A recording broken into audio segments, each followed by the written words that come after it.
श्री शिवाय नमस्तुभयम। दोस्तों, जैसा कि आप सभी लोग जानते हैं कि 17 जुलाई 2026 यानी शुक्रवार को पड़ रही है आषाढ़ मास की गुप्त नवरात्रि तृतीया तिथि। और दोस्तों, यह वह तिथि है जो आषाढ़ मास में पड़ने वाली सबसे बड़ी तिथि है, क्योंकि यह शुक्रवार के दिन पड़ रही है और इसका बहुत ही बड़ा और विशेष महत्व होता है। पूज्य गुरुजी ने कहा है कि अगर कभी भी मौका लग जाए और आषाढ़ महीने की गुप्त नवरात्रि तृतीया तिथि शुक्रवार को पड़ जाए तो आप लोगों 11 चावल के दाने का उपाय तो अवश्य ही करना चाहिए। इन दोनों का संयोग बहुत ही कम आता है। इसी के साथ में गुरुजी ने अपने शिव पुराण कथा में बताया है कि इस दिन आपको 11 चावल दाने का उपाय तो आपको अवश्य ही करना चाहिए, क्योंकि ऐसा दिन पूरे साल में सिर्फ एक ही बार आता है। और दोस्तों, आप सभी लोग जानते हो कि शुक्रवार तृतीया तिथि का अगर सबसे बड़ा कोई उपाय है तो वह 11 चावल के दाने वाला उपाय है। तो दोस्तों, इस शुक्रवार तृतीया तिथि के दिन आप लोगों को इस 11 चावल दाने वाले उपाय को जरूर करना है। बहुत सारे लोग होंगे जिन लोगों ने इस उपाय को ना किया हो, मतलब पूरा साल निकल गया, उन्होंने किसी भी दिन इस 11 चावल के दाने वाले उपाय को ना किया हो। पर दोस्तों, आपके पास एक आखिरी मौका बचा हुआ है, जो कि 17 जुलाई शुक्रवार तृतीया तिथि के दिन है। तो इस दिन आप लोगों को इस वाले उपाय को जरूर कर लेना है। भले ही आप पूरे महीने भर इस उपाय को ना किया हो, पर अगर आपने इस आषाढ़ महीने की तृतीया तिथि के दिन अगर इस वाले उपाय को कर लिया तो आपको इस उपाय को करने का वो फल मिलेगा जिसकी आपने कभी कल्पना भी नहीं करी होगी। इसीलिए आप लोग इस वाले उपाय को कर लिया को एक बार जरूर कर लेना है, ताकि आप लोगों के हाथ से यह मौका न जा सके और आपको इस उपाय को करने का फल मिल सके। दोस्तों, यह उपाय पंडित जी ने अपनी अभी की ही श्री शिव महापुराण की कथा में बताया है जी। इस उपाय को आज हम आपको बहुत अच्छे से समझाने वाले हैं। इस वीडियो को देखने बाद इस उपाय को समझने के लिए आपको कोई और वीडियो को देखने की जरूरत नहीं पड़ेगी। तो चलिए दोस्तों, उपाय को शुरू करते हैं। देखिए, ये इस आषाढ़ महीने के शुक्रवार तृतीया तिथि के दिन ये इतना खास होता है, इतना महत्वपूर्ण होता है। देखा गया है कभी कभी बड़े बड़े पूजा पाठ अनुष्ठान से जो मनोकामना पूर्ण नहीं होते, वह आषाढ़ महीने के शुक्रवार तृतीया तिथि के दिन एक छोटे से उपाय करने से ही आपकी मनोकामना पूर्ण हो जाती है। और बहुत सारे लोग इस उपाय को किया भी है और उनको इस उपाय को करने का फल भी जरूर मिला है। अगर आप लोग भी इस उपाय को करना चाहते हैं तो आप इस उपाय को पहले अच्छे से समझ लेना, सुन लेना, उसके बाद करना, आपको इस उपाय का फल जरूर मिलेगा। और इस उपाय को कर लेने से आपके घर में चाहे किसी भी प्रकार की दोहक और समस्या क्यों ना चल रही हो, आपको उसका कारण भी नहीं पता है कि भाई ये समस्या किसका कारण से चल रही है। उसका भी कुछ कारण हो सकता है, जैसे पितृदोष हो सकता है या किसी भी तरह का मंगल दोष भी हो सकता है। तो इस दिन आप लोगों को ये वाला उपाय कर लेना है। ये एक ऐसा उपाय है जिस उपाय को अगर किसी विशेष दिन पर किया जाए तो भाई उस विशेष दिन का जो है वह तो हमें मिलता ही मिलता है। पर हमने उस दिन पर इस उपाय को किया है तो हमें उससे भी बड़ा फल मिलता है, और फल बहुत जल्दी मिलता है, क्योंकि आप इस उपाय को बहुत ही बड़े और विशेष पर कर रहे हो। तो चलिए अब उपाय के बारे में बात करते हैं, लेकिन उससे पहले आप लोगों को यह जानना आवश्यक है कि आखिर ये उपाय किस समय करना है, किसको करना है और कैसे करना है। तो चलिए हम आगे आपको वीडियो में एक एक करके बता देते हैं। लेकिन उससे पहले अगर आप लोग हमारे चैनल पर पहली बार आए हैं या फिर मेरी आवाज आज पहली बार सुन रहे हैं तो हमारे चैनल को सब्सक्राइब जरूर कर लेना, और इस वीडियो को करके कमेंट बॉक्स में श्री शिवाय नमस्तुभयम ओम नमः शिवाय जरूर टाइप कर देना। तो दोस्तों, इस 11 चावल के दाने वाले उपाय को हमें शुक्रवार तृतीया तिथि के दिन कैसे करना है, किसको करना है, किस समय करना है और कहां पर करना है, ये सारे सवालों के जवाब आपको इस वीडियो में मिल जाएंगे। और जो ये वीडियो देखेगा भाई, उसको 11 चावल के दाने वाला उपाय जरूर करना चाहिए, क्योंकि इस दिन एक चावल के दाने का बहुत ही बड़ा और विशेष महत्व होता है। और जब बात आ जाए 11 चावल के दाने की तो ये सोने पर सुहागा वाली बात हो जाती है, और ये एक बहुत ही बड़ा उपाय हो जाता है इस शुक्रवार तृतीया तिथि का। तो अब दोस्तों, इस 11 चावल के दाने वाले उपाय को आखिर करना किसको है, सबसे पहले हम लोग वो बात जान लेते हैं। तो देखो, घर की जो बड़ी माताएं बहनें होती हैं, उन माताओं बहनों में से कोई भी एक बड़ी माता बहन इस वाले उपाय कर सकती है। और दोस्तों, अगर आप चाहे तो अपने घर में से सभी सदस्यों को भी इस उपाय को करवा सकते हैं। अगर किसी व्यक्ति की खुद की कोई मनोकामना है, खुद की कोई दुख और परेशानी है जो कि वह अपने लिए ही करना चाहता है, इस वाले उपाय को तो वह खुद अपने लिए भी कर सकता है। बाकी अगर कोई घर में से ऐसा है जो कि अपने पूरे घर परिवार की सुख और शांति के लिए ये वाला उपाय करना चाहता है तो भाई वो भी कर सकता है, उसमें भी कोई दिक्कत वाली नहीं है। कहने का मतलब यह है कि इस उपाय को हर एक सदस्य भी कर सकता है और पूरे घर परिवार के सदस्य के लिए घर की बड़ी माताओं बहनों में से कोई एक माता बहन भी कर सकती है। माताएं बहनें अगर घर में उपस्थित ना हो या वह ये वाला उपाय ना कर पा रही हो तो फिर घर का कोई बड़ा सदस्य भी इस 11 चावल के दाने वाले उपाय को कर सकता है, चाहे फिर वह पुरुष ही क्यों ना हो, उसमें कोई भी दिक्कत वाली बात नहीं है। अब दोस्तों, इस 3 बल के दाने वाले उपाय को हमें करना कहां पर है?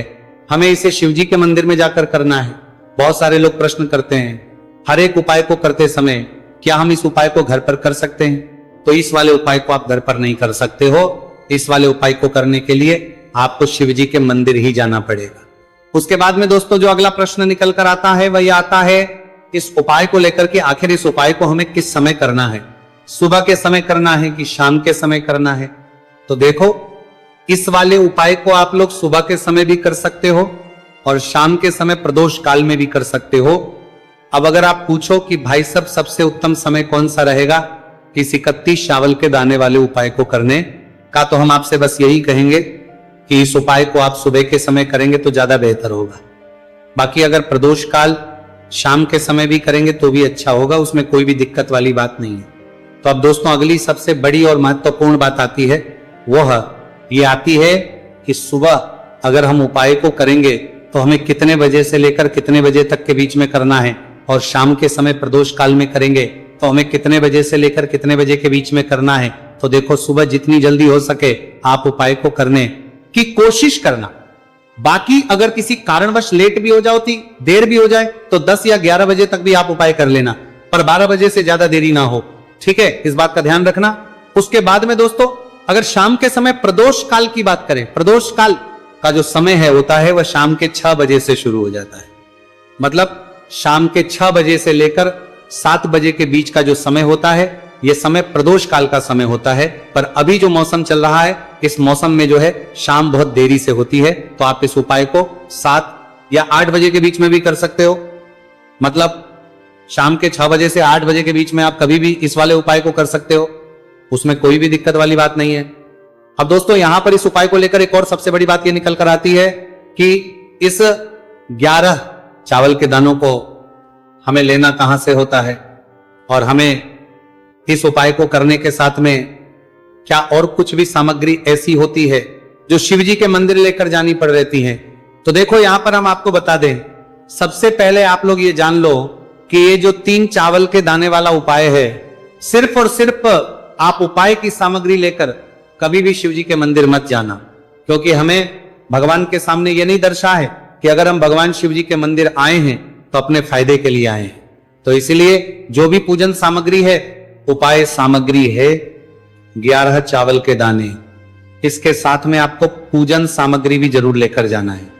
देखो, अगर सुबह के समय उपाय कर रहे हो तो सीधी सी बात है, 1 लोटा जल तो आप लेकर जाओगे ही जाओगे। वही 1 लोटा जल अगर मिट्टी का जल हो तो बहुत अच्छा रहेगा। मिट्टी का जल कैसे बनाता है इसके लिए हमने पहले से बहुत सारी वीडियोस बना दी है आपके पास। इस दिन एक आखिरी मौका रहेगा, मिट्टी का जल शिवजी पर चढ़ने का और उपाय को करने का बहुत बड़ा आपको इस दिन फल मिलेगा। तो इसीलिए इस दिन हो सके तो भाई मिट्टी का जल चढ़ाना, तो अपने साथ में कम से कम 1 लोटा जल तो आपको लेकर जाना ही जाना है।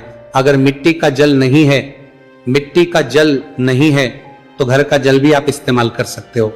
इसके अलावा जो भी पूजन सामग्री है, देखो 11 के दाने ये अलग आपके रहेंगे और जो आपकी पूजन सामग्री रहेगी वो अलग रहेगी। पूजन सामग्री में आप जो भी चीज लेकर जाना चाहे वो लेकर जा सकते हैं। एक बेलपत्र भी लेकर जा सकते हैं, उसमें कोई भी दिक्कत वाली बात नहीं है। वहीं अगर हम बात करें शाम के समय की, तो शाम के समय शिवजी पर जल नहीं चढ़ता है, इसीलिए शाम के समय आप लोग एक दीपक तैयार कर लें जो कि गोल तीखा आटे का, शुद्ध देसी गाय का घी का होगा, है ना? इस बात का आप लोगों को ध्यान रखना है। और इस दीपक को आपको घर से जलाकर नहीं लेकर जाना है, भगवान शिवजी के मंदिर में जाकर ही जलाना है।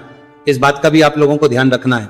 अब दोस्तों यहाँ पर हमें इस बात को समझना है कि ये 11 चावल के दाने हमें लेना कहां से है।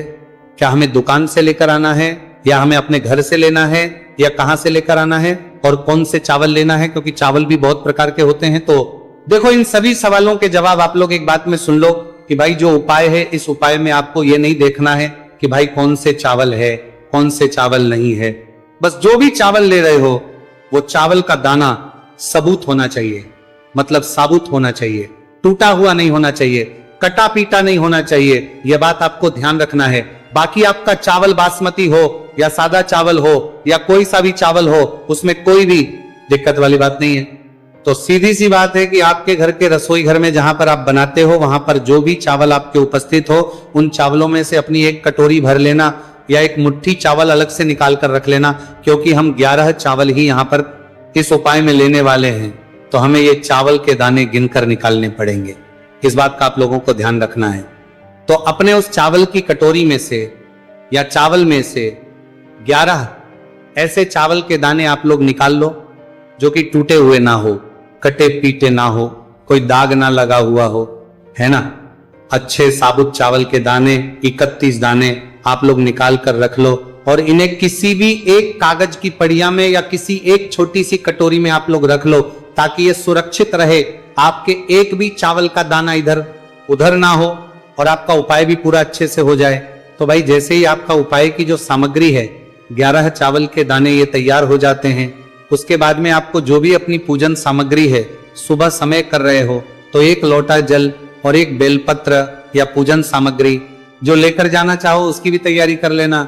और शाम के समय जा रहे हो तो भाई अपना जो दीपक है उसे तैयार कर लेना, ठीक है। और उपाय को करते समय शुद्धता का विशेष रूप से ध्यान रखना, ठीक है। सुबह सुबह स्नान करने के बाद ही उपाय को करने की आप लोग तैयारी करना। उसके बाद अगर शाम के समय की बात करें तो शाम के समय आपको स्नान करने की जरूरत नहीं है, पर शुद्धता ध्यान रखना है। आपको स्नान तो नहीं करेंगे, आप हाथ मुंह धोकर भी इस वाले उपाय को शाम के समय प्रदोष काल में कर सकते हैं, इसमें कोई दिक्कत वाली बात नहीं है। तो आप अपने उपाय की पूरी सामग्री तैयार करके आपके पास ही में जो आपका शिव मंदिर हो वहां पर पहुंच जाइए। सबसे पहले शिव मंदिर में जाकर आप लोगों को उपाय नहीं करना है, पहले भगवान के दर्शन करना है, भगवान से आशीर्वाद प्राप्त करना है, फिर शिव जी की शिवलिंग के पास में आना है। शिवलिंग के पास में आने के बाद जो पूजन सामग्री लेकर आए हुए हैं, जैसे कि सुबह गए हुए होंगे तो 1 लोटा जल और जो भी पूजन सामग्री लेकर आए हैं, आप उनसे भगवान शिव जी की पूजन कीजिए। सबसे पहले तो 1 लोटा जल ही चढ़ेगा, फिर आपको एक बेलपत्र श्री शिवाय नमस्तुभयम का जाप करते हुए शिवलिंग पर चढ़ा देना है। उसके बाद में आपकी पूजन सामग्री चढ़ेगी।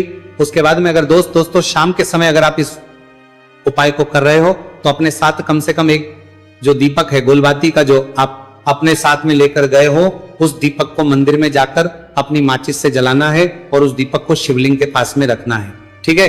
इस दीपक को रखने के बाद ही आप लोगों को अपना ये वाला उपाय शुरू करना है। और दीपक को ज्यादा पास में मत रखना, वैसे भी गर्मी पड़ रही है, भगवान शिव जी को आंच नहीं लगनी चाहिए, है ना। तो भाई जैसे ही आपकी पूजा अर्चना हो जाती है, आप भगवान शिव जी को प्रसन्न कर लेते हैं। उसके बाद शिवलिंग के पास ही में आप कहीं पर बैठ जाइए, सामने या आसपास जिस जगह पर आपको बैठना हो वहां पर बैठ जाइए और अपने वह 11 चावल के दाने अपने सामने निकाल कर रख लीजिए, क्योंकि अब यहां पर उपाय को यहां पर करने की आपको तैयारी करना है। और इस तरीके से जब आप उपाय करेंगे, पूजन सामग्री चढ़ाने के बाद, पूजन अर्चना करने के बाद, तो आपको उपाय का फल बहुत जल्दी और बहुत होकर मिलेगा।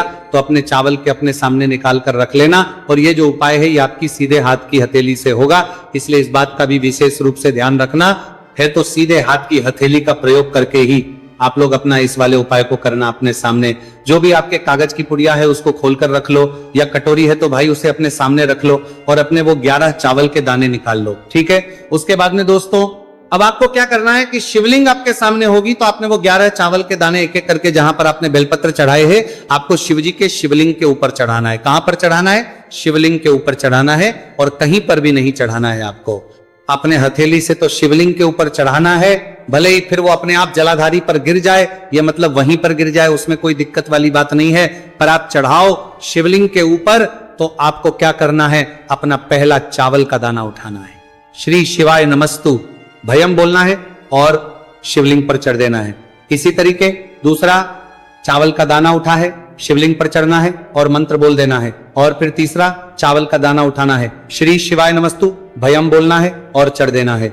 इसी प्रकार से आपको पूरे 11 चावल के दाने एक एक करके शिव जी के शिवलिंग के ऊपर चढ़ाना है और भगवान से प्रार्थना करते जाना है। मतलब प्रार्थना तो आपको आखिरी में करना है, पर हर एक चावल के दाने को चढ़ाते समय श्री शिवाय नमस्तु भयम जरूर बोलना है।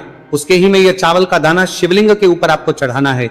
जैसे ही आपके 11 चावल के दाने शिवलिंग के ऊपर चढ़ते हैं तो भाई उसके बाद में आपको क्या करना है, भगवान से अपनी मनोकामना बोलना है। मनोकामना भी कब बोलना है, जब आपका 11 चावल का दाना आपके सीधे हाथ की हथेली में हो और आप उसे चढ़ाने के लिए जा रहे हो। श्री शिवाय नमस्तु भयम बोलकर उस आखिरी चावल के दाने को शिवलिंग के ऊपर चढ़ा देना। भगवान से फिर अपनी वो मनोकामना बोल देना जिस मनोकामना के लिए आप लोग अपना यह वाला उपाय कर रहे हो, जिस भी दुहक और परेशानी के लिए आप लोग अपना यह वाला उपाय कर रहे हो। उसके बाद में जैसे ही आप अपनी मनोकामना बोल देते हो, आपका यह वाला उपाय पूरा हो जाता है।